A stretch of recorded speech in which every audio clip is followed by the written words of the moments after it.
Good morning, જય માતાજી, જય દ્વારકાધીશ. મિત્રો કેમ છો? બધા મજામાં ને?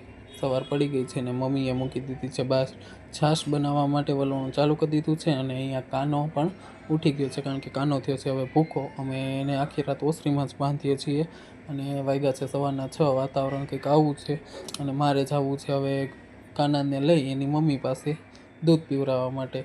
એટલે ભાઈ પહેલાં તો રૂમમાં અને ઓસરીમાં બધી આંટો મારી લીધો છે અને હવે સીધા જશે જમના પાસે મમમ કરવા માટે. હવે જ્યાં સુધી કાનો મમમ કરે ત્યાં સુધી હું ગોરીને પણ દોઈ લઈશ. અહીંયા ઘૂઘાને પણ મમમ કરાવી અને ગોરીને દોઈ લીધી અને પછી અહીંયા ઘી ગરમ કરવા મેળવી દીધું હતું. સ્ક્રીન ઉપર કોન્ટેક નંબર શેર કરેલો છે. અમારે ત્યાંથી તમને શુદ્ધ દેશી ગીર ગાયનું ઘી મળી રહેશે. જે લોકોને મગાવવું હોય તે કોન્ટેક કરી શકે છે. અને પછી હું બેસી ગયો સિરાવા અને દિલીપભાઈ બેસી ગયા હિંડોળે હિંચકા. આપણે પૂગી ગયા છીએ હોસ્પિટલ અને અહીંયા આવ્યા હતા આજ તો તીર્થાબેન અને વેદભાઈ બંને એકસાથે બેસી અને વાર્તા કહેતા હતા અને હું સાંભળતો હતો. એક પેશન્ટની ડિલિવરી થઈ એટલે આપણે બેબી સાથે ફોટા પાડ્યા. જય દ્વારકાધીશ.